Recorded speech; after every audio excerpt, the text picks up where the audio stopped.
जीवन हमें एक मौका देता है, इसलिए जब भी सही कॉलेज चुनने का समय आए तो सिर्फ मंगलायतन यूनिवर्सिटी आपके बेहतरीन भविष्य और सर्वांगीण विकास के लिए। अगर आपके बैंक अकाउंट में 1 लाख नहीं 1 करोड़, चलिए छोड़िए 1 अरब करोड़ रुपए आ जाएं, तो आप क्या करेंगे? हमारी तरह आपकी भी हवाइयां उड़ जाएंगी।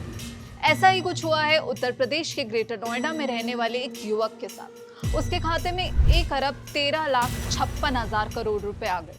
रकम इतनी है कि इसे पढ़ना तक मुश्किल था। कई देशों की जीडीपी भी इसके आसपास नहीं होगी। चंद सेकंड में यह शख्स दुनिया के रईस आदमियों में शामिल हो गया। लेकिन आखिर ये सब हुआ कैसे और पूरा मामला क्या है, सब बताते हैं। मामला ऊंची दनकौर का है, जहां रहने वाला एक 20 साल का युवक दीपक उर्फ दीपू अचानक मालामाल हो गया। उसके कोटक महिंद्रा बैंक के अकाउंट में अचानक ये रकम आ गई। दीपू अपने बड़े भाई के साथ रहता है। पिता की पहले ही मृत्यु हो चुकी है, जबकि मां भी 2 महीने पहले चल बसी। दीपक इंटरमीडिएट की पढ़ाई करने के बाद बेरोजगार है और वो बाजार से सामान लेने गया था। यूपीआई से वो सामान की पेमेंट कर रहा था, लेकिन बार बार यूपीआई करने के बाद भी ट्रांजैक्शन नहीं हो रही थी। तो समस्या का समाधान कराने वो बैंक पहुंचा, जहां बैंक बैलेंस देखकर बैंक कर्मी बहुत चक्के रह गए। बैंक कर्मियों ने पाया कि युवक के खाते में 1 अरब 13,56,000 करोड़ रुपए आए। फौरन ही खाते को फ्रीज कर दिया गया। इसके बाद बैंक कर्मचारियों ने रुपए आने की जानकारी लेनी चाहिए। बैंक कर्मियों की पूछताछ देख युवक डर कर बैंक से निकल गया।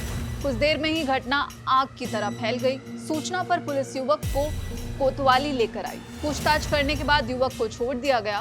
बेरोजगार युवक के बैंक में इतनी राशि ट्रांसफर होने के बाद पूरे गांव में ये खबर आग की तरह फैल गई और सनसनी मच गई। दीपक का कहना है कि बैंक कर्मियों ने उसे रुपयों की जानकारी नहीं दी, बस खाता फ्रीज होने की बात कहकर उसे वापस भेज दिया।